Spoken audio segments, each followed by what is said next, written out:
Hello dear students, मैं आशीष कुमार राणा। आप सबों का digital classes learn with Rana पर स्वागत है। आज हम आप लोगों को बिहार बोर्ड के SCRT का बुक क्लास 10th के मैथ का सॉल्यूशन बहुत ही सरल शब्दों में हिंदी माध्यम में करेंगे। आगे आप लोगों को ले चलते हैं नए चैप्टर में। तो प्रश्नावली 5.2 का प्रश्न संख्या पढ़ेंगे हम लोग 13 से। करा 3 अंकों वाली कितनी संख्या है? 3 अंकों वाली कितनी संख्या है? 7 से विभाज्य है।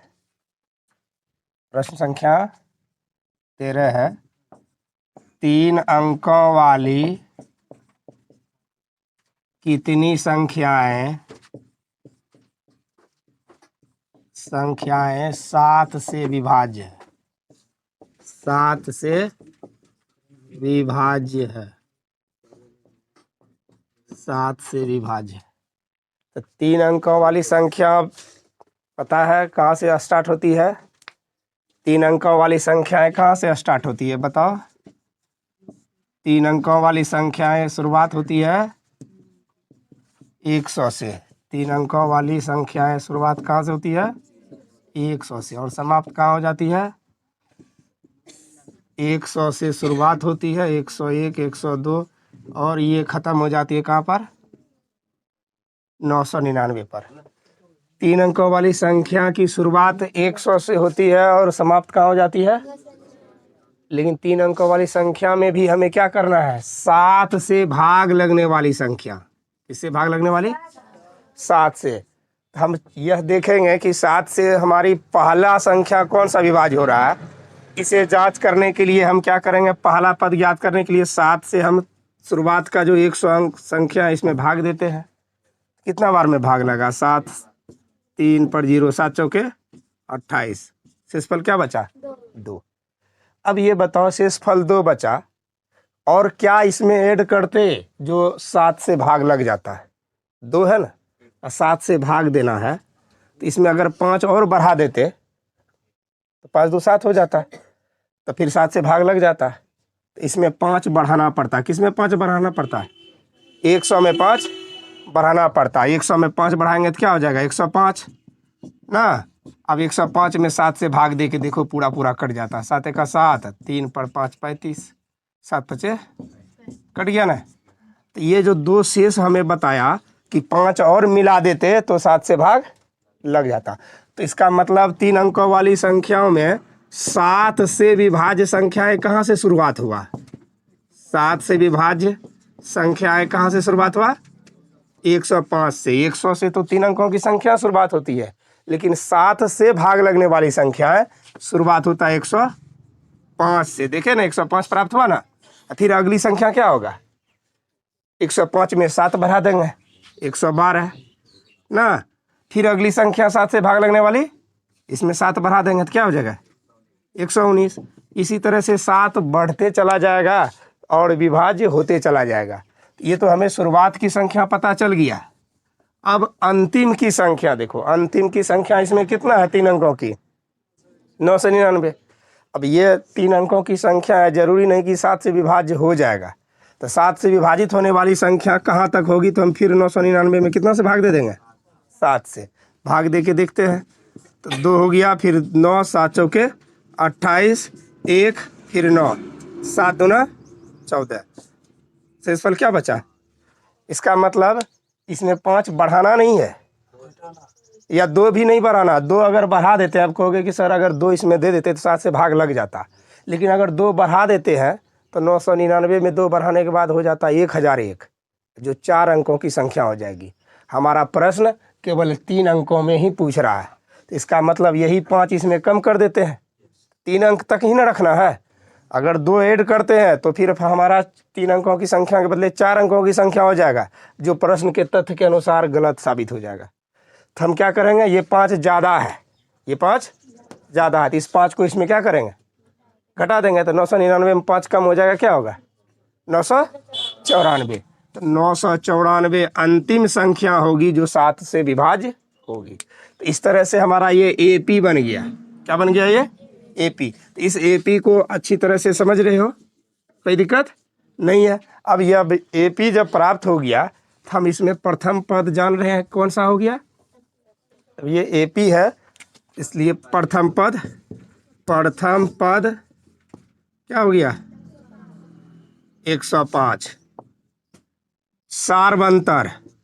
सार्वंतर अगर कहा जाए डिफरेंस, तो डिफरेंस हमेशा अगला पद में पिछला पद घटाते हैं, क्या हो जाएगा 112 में 105 घटाओ, 119 में 112 घटाओ, तो क्या हो जाएगा घटाने के बाद 112 घटा 105, तो घट के प्राप्त हो गया। और ये 994 अंतिम लास्ट संख्या है जो 3 से ये 9 से 7 से विभाजित कर सकती है, अंतिम संख्या है। तो अंतिम संख्या को हम क्या चीज़ से सूचित कर सकते हैं, अंतिम संख्या का संकेत क्या होता है an। अंतिम संख्या हमें प्राप्त हो गया an बराबर कितना 994।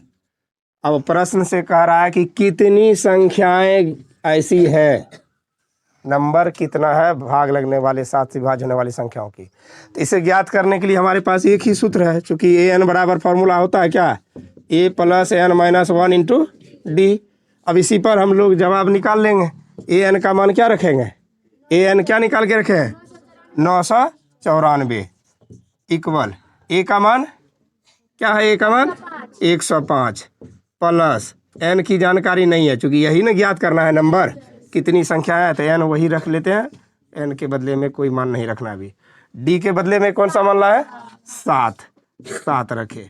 अब हम यह समीकरण के रूप में प्राप्त हो गया, तो कैसे क्रिया करते हैं, पहले 105 को ले आएंगे किधर 994 की ओर, घट जाएगा 994 में 105 घट गया, आगे क्या बचा n - 1 × 7 इंटू है ये 7, ठीक।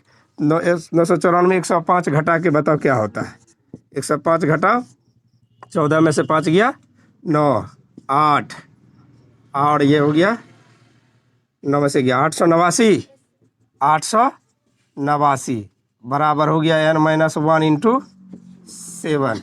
ये इंटू 7 लाते हैं इधर तो क्या कर लेते हैं, गुना में है तो भाग में हो जाता है, तो 889 को भाग दे देगा, 889 भाग 7 बराबर n - 1। 7 से 889 कट जाता है, 889 को हम 7 से भाग देंगे, 7 × 1 = 7, 8 में 7 गया 1 पर 8 18, 7 दूना 14, 4 और 4 पर 9 7 7 49 कट गया। कितना बार में पूरा कट रहा है 127 बार में पूरा ये कट गया। 127 बार में पूरा कट गया, तो हम लोग देख रहे हैं 127 इक्वल n - 1, इसलिए n बराबर क्या लिखेंगे, इसलिए n बराबर 127 प्लस 1 क्या हो गया 128। तो इससे ज्ञात हो जाता है कि हमारे पास 128 ऐसे संख्या है जो कितने से विभाज्य होगा 7 से, यानी 100 से 999 अर्थात 3 अंकों के बीच 128 संख्याएं 7 से विभाज्य होगी। अतः लिख देंगे कुल 128 संख्याएं 7 से विभाज्य है, कुल 128 संख्याएं 7 से विभाज्य है। यही हमारा जवाब हो गया इस प्रश्न का। कोई दिक्कत? तो जैसे पिछला प्रश्न मैंने बताया कि 3 अंकों वाली कितनी संख्या है 7 से विभाज्य है, अगर हमारा प्रश्न ये आ जाए कि 3 अंकों वाली कितनी संख्या है 8 से विभाज्य है, तो अब 8 से विभाज्य होने वाली 3 अंकों की संख्याएं तो शुरुआत हमारा 100 से ही होगा और ख़त्म कहाँ पर हो जाएगा 999 पर। लेकिन अब की बार विभाज्य किससे करनी है 8 से, तो हम प्रथम पद का चयन कैसे करते हैं, तो हमने कहा कि इस पहली संख्या में 8 से भाग दे देना है, भाग दे दिए। 8 से भाग देने के बाद बचा हमारा शेषफल क्या, शेषफल 4 बचा। तो इस शेषफल 4 बचा और क्या मिला देते जो 8 से भाग लग जाता, शेषफल 4 में और 4 मिला देंगे ना, तो क्या किससे भाग लग जाएगा 8 से, यानी 100 जो संख्या था इसमें 4 बढ़ जाता, 100 में 4 बढ़ जाता तो क्या हो जाता 104, और 104 में अगर 8 से भाग देते हैं तो 8 × 1 = 8, 2 पर 4 8 × 3 = 24 कट जाता है ना। तो कहाँ से शुरुआत हो गया हमारा पहली संख्या 104 से, यही पहली संख्या का चयन हम करेंगे 104। अब इसके बाद अगली संख्या कौन 8 से विभाज्य होगा, तो अगली संख्या चयन करने के लिए केवल 8 जोड़ जोड़ के आगे लेते चले जाएंगे। 104 के बाद कौन 8 से विभाज्य होगा, 104 के बाद 8 से विभाज्य होने वाली संख्या, गूंगा तो नहीं है तुम लोग लड़कों में, 112। फिर 8 से विभाज्य होने वाली संख्या 112 के बाद अगली 120। इसी तरह से भाग लगते चली जाएगी, 8 बढ़ाते चले जाते।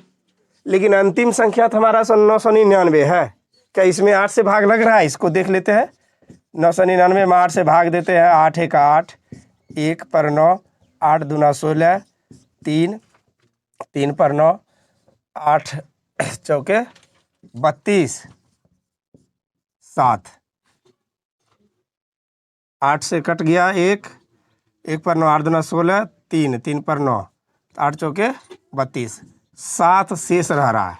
कितना शेष रह रहा है, ये 7 एक्स्ट्रा है संख्या, क्योंकि हमको 999 से आगे बढ़ना नहीं है, इसमें जोड़ने की बात ही नहीं करना है, इसमें क्या करना है, घटाना है। तो कौन सी संख्या घटाना है इसमें, यही संख्या घटाना है, क्योंकि 999 के पीछे ही रहना है। तो 999 में 7 हमें कम कर देना था, तो फिर भाग लग जाता किससे, 8 से। तो 7 कम करो, तो 999 में 7 कम करेंगे कितना हो जाएगा, 992। इसका मतलब है 992 तक की संख्या हमारा 8 से पूरा पूरा विभाज्य है। तो ये हमारा किसका गठन हो गया, एपी का निर्माण हो चुका है।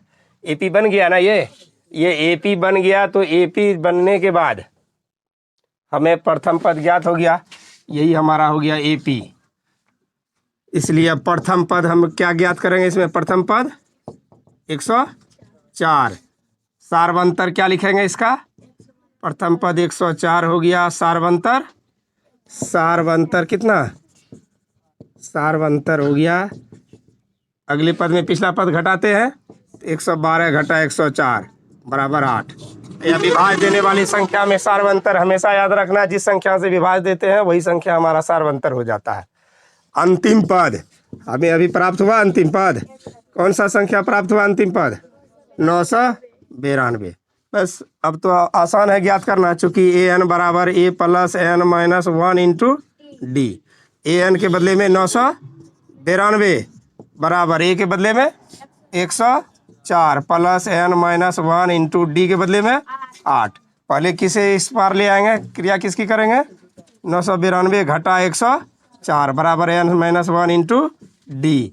992 में 104 घटा देते हैं, 992 में 104 घटाएंगे, 12 में 4 गया 8, 8 और यह बच गया 800, कितना 888 बराबर एन माइनस 1 इंटू 888 में फिर 8 इधर आएगा तो क्या करेंगे, 888 को 8 से विभाज्य करेंगे बराबर N minus 1।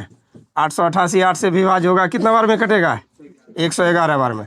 111 equal N minus 1, इसलिए एन बराबर क्या लिखेंगे, 111 प्लस 1 112। अतः हम क्या लिख सकते हैं, अतः कुल 112 संख्याएं, 112 संख्याएं कितना से विभाज्य है, 112 संख्याएं 8 से विभाज्य है, 8 से विभाज्य है। कोई दिक्कत किसी को, 112 संख्या 8 से विभाज्य है। प्रश्न है हमारा 10 और 250 के बीच 4 के गुणज कितने हैं।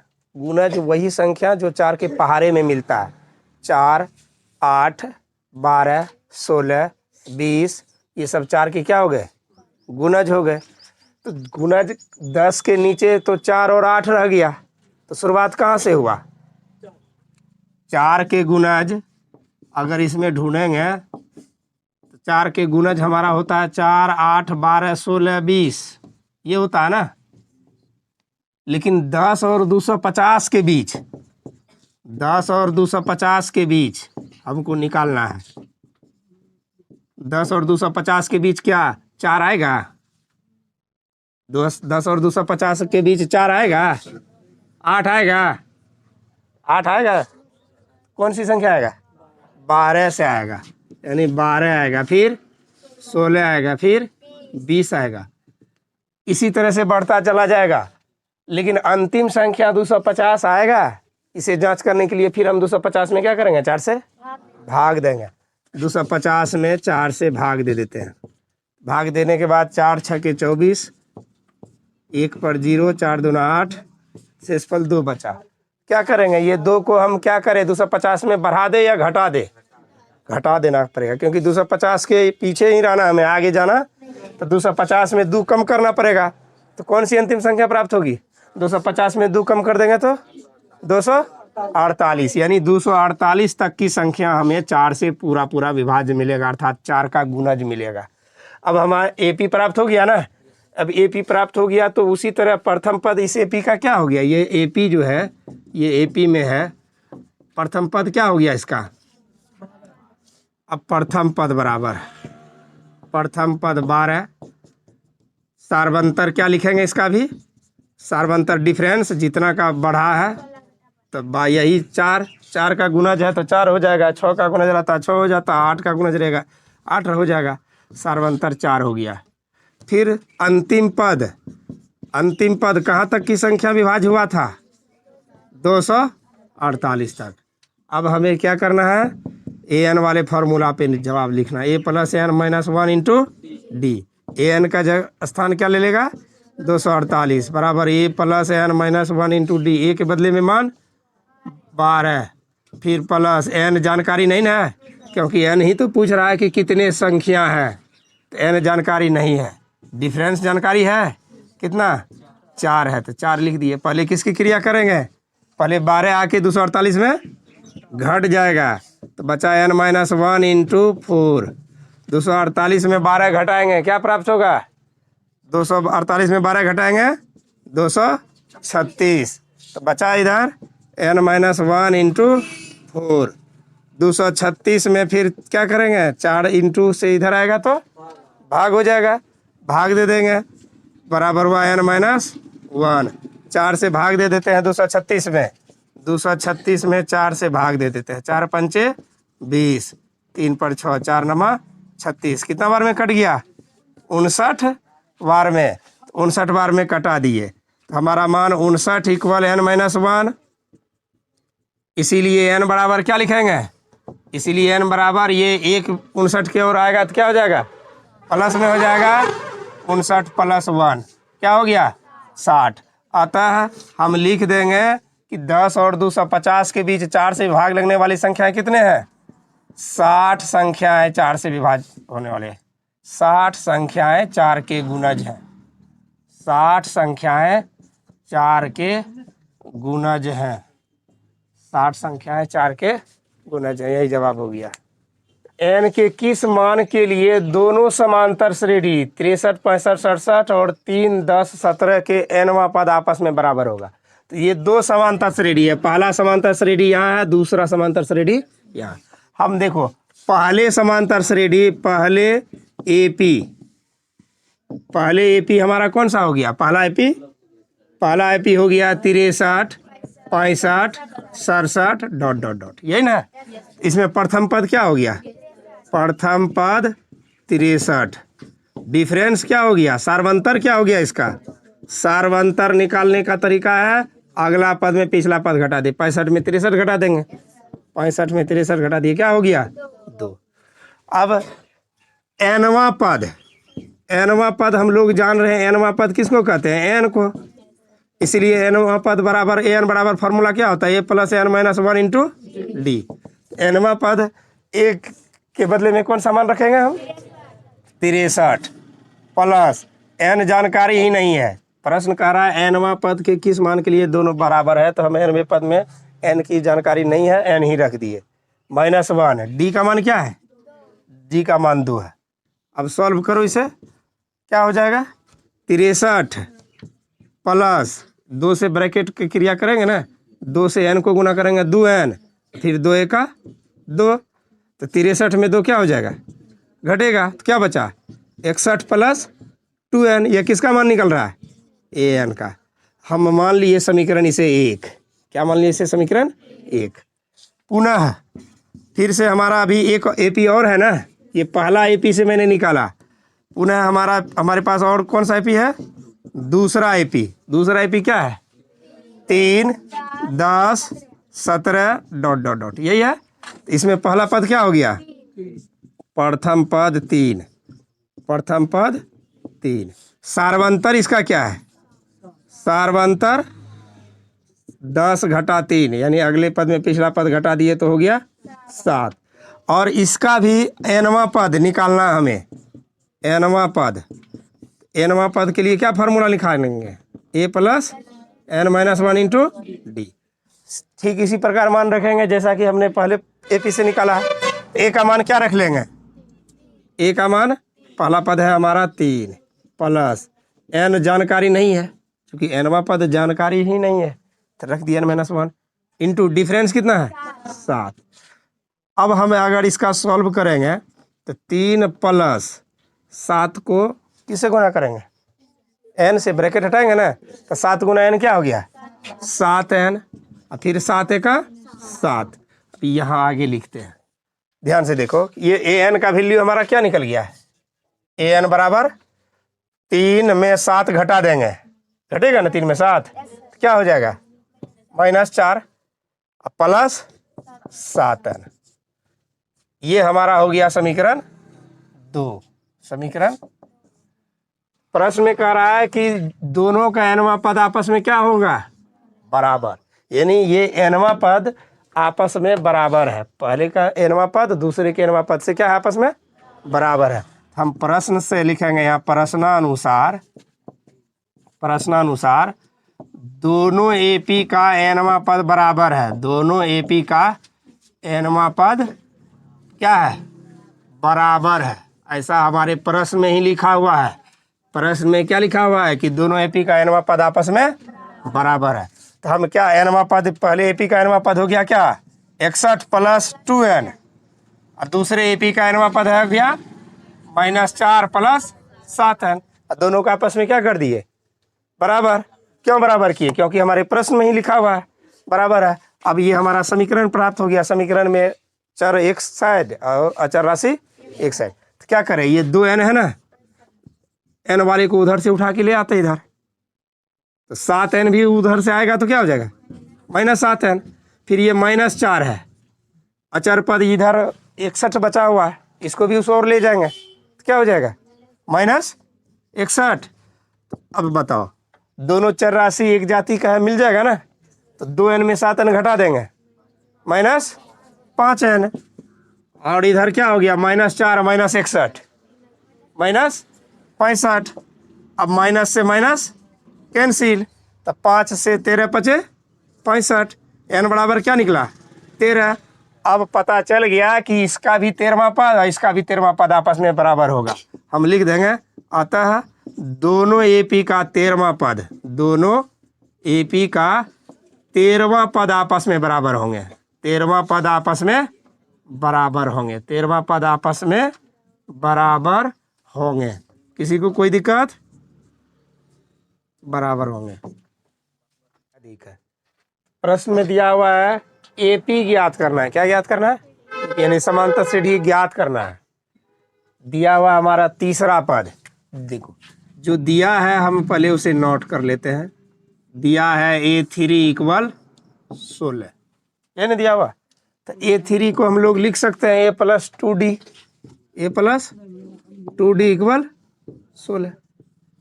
ये हमें जानकारी में है, इसकी जरूरत आगे पड़ेगी, इसलिए हम इसे निकाल के रख लिए। पुनः प्रश्न में कह रहा है कि 7वां पद 5वें पद से 12 अधिक है। ये 12 अधिक है किससे? 5वें पद। तो ना तो हमें 5वां पद जानकारी है ना 7वां पद जानकारी है, केवल इतनी जानकारी है कि 5वें पद से 7वां पद 12 अधिक है। तो किसे मानेंगे हम? इन दोनों में कौन से पद को मानना पड़ेगा? 7वां पद तो 5वें पद से 12 ज़्यादा है, तो 5वें पद जान मानेंगे ना। तो हम क्या मान लेते हैं? माना कि 5वां पद, माना कि AP का 5वां पद कोई चर राशि मान लेते हैं। क्या मान लिए? x। इसीलिए AP का 7वां पद 5वां पद माने तो 7वां पद क्या हो जाएगा? कितना ज़्यादा कह रहा है? 12। तो x में 12 बढ़ा देंगे ना। अब देखो 5वें पद के लिए हम क्या लिखेंगे? चूंकि A5 = x ना, इसलिए समीकरण इसका क्या हो जाएगा, ए प्लस 4D इक्वल, इसे हम मान लेते हैं समीकरण, तो एक, अभी एक नहीं माने हैं तो इसे ही एक मान लेते हैं, ठीक है। फिर पुनः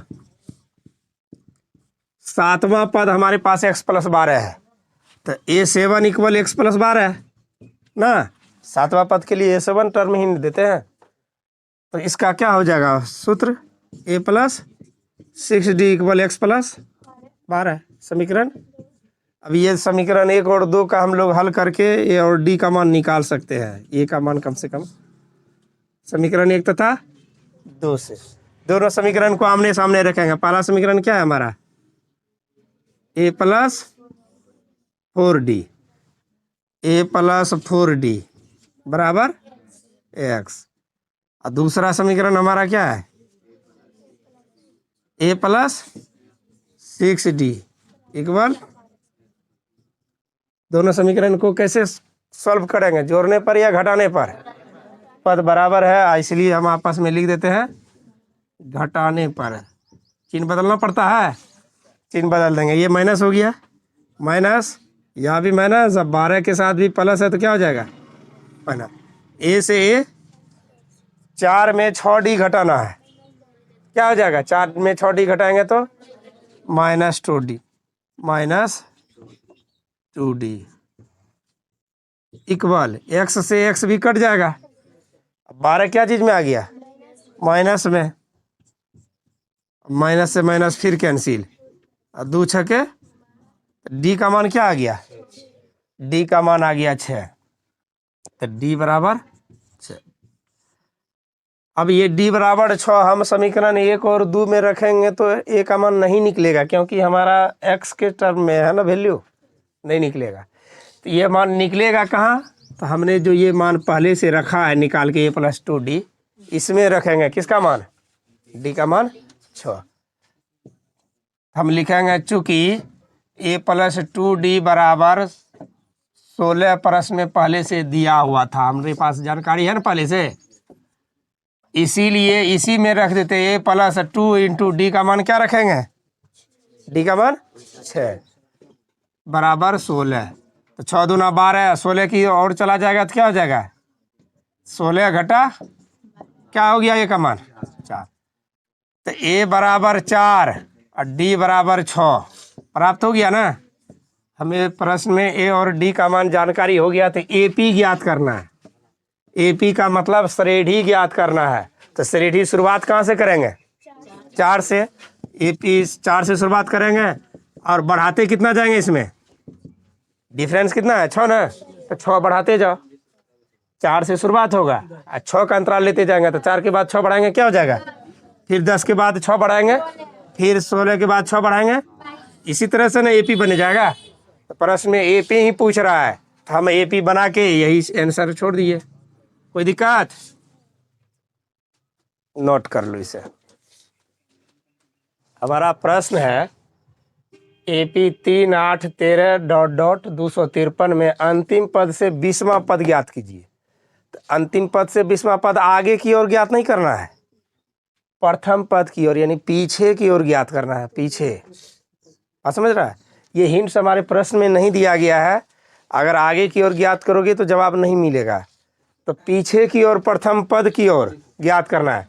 तो हमें इसमें दिया हुआ क्या सब है, प्रश्न में जानकारी क्या है, हमें ये प्रथम पद जानकारी है, प्रथम पद क्या हो गया, प्रथम पद 3, सार्वंतर क्या है, सार्वंतर 5, यानी 8 में 3 घट गया 5, और अंतिम पद इसमें अभी हमारे पास कितना है 253, अंतिम पद 253 है।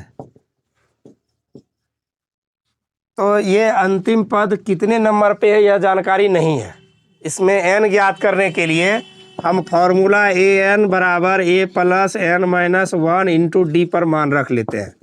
an का मान क्या हो गया हमारा 253 प्लस 253 इक्वल a का मान 3 plus n minus 1 into difference हो गया 5, 3 इधर घटा लेंगे, 253 में 3 घटा दो, 253 में 3 घटा देंगे बराबर n माइनस 1 इंटू 5, तो 250 बचा, इंटू 5 को ले आते इधर, बटे हो जाएगा n माइनस 1, 5 से कटेगा ये 25, 25 25 50 बार में कट गया ना, तो 50 इक्वल n माइनस 1, इसीलिए n बराबर क्या हो गया 50 प्लस 1, 51 पद।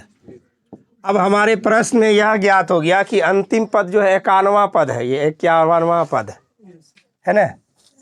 अब 51 से आगे की ओर बढ़ते तो 51 में जोड़ 20 कर देते 71, लेकिन अब प्रथम पद की ओर कर रहा है, पीछे की ओर वाला पद ज्ञात करना 20वां पद।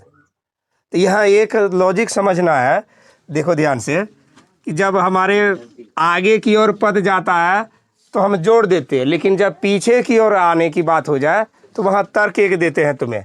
मान लो कि एक क्लास में टोटल विद्यार्थियों की संख्या 20 है, मान लो एक क्लास में टोटल विद्यार्थियों की संख्या क्या है 20 है, 13 14 15 16 17 18 19 20।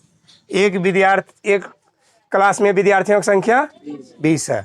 अगर शुरुआत से कहा जाए, तुम्हारा शुरू से आग यानी प्रारंभ से तुम्हारा रोल नंबर अगर कह दिया जाए 13 है, कह दिया जाए 13 है, लेकिन नीचे से यानी पीछे से रोल नंबर अगर कह दिया जाए तुम्हारा कि 10, ये देख लो कितना होता है 1 2 3 4 5 6 7 8 है, आगे से 13 है, और कह दिया जाए नीचे से जो 8वां है,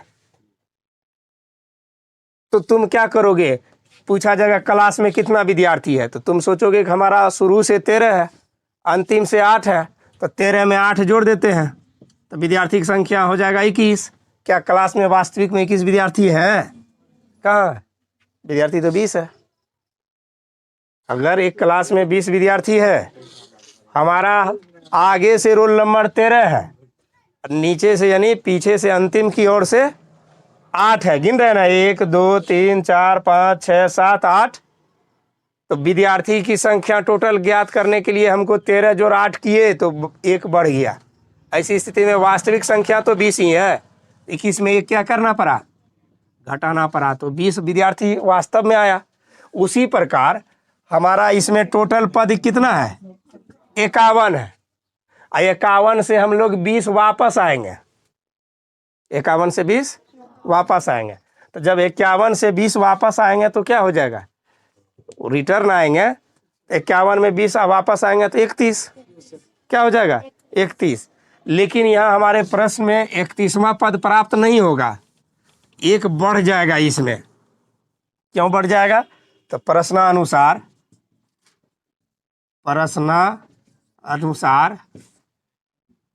प्रथम पद की ओर 20वां पद, प्रथम पद की ओर 20वां पद बराबर, हम लोग प्रथम पद 51 है ना टोटल, 51 में 20 घटाएंगे और 1 बढ़ जाएगा। क्या करेंगे, 1 यहाँ बढ़ा देंगे। अब क्यों बढ़ गया, क्योंकि जब हम अभी तुरंत दिखाएं कि वास्तविक संख्या में 1 घट रहा था, लेकिन हमारे पास यहाँ टोटल नंबर पहले से है ही, इसमें पीछे की ओर आ जाएंगे तो 1 बढ़ जाएगा, तो 51 में 20 घट जाएगा, क्या हो गया 31 और प्लस 1, तो कितना हो गया इनका मान 32। अब 32वां पद याद करेंगे,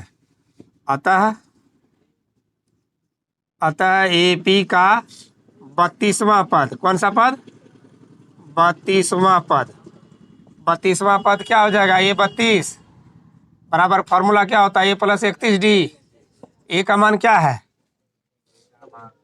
ए का मान 3 है, प्लस 31 है इंटू डी का मान क्या है, डी का मान 5 है, तो 3 प्लस 5 एका 5 5 तिया 15, घट के क्या हो जाएगा, दोनों ऐड हो जाएगा, 5 तिया 15, 155 में 3 जुड़ गया 158। ये 158 जवाब है, ये सही जवाब है।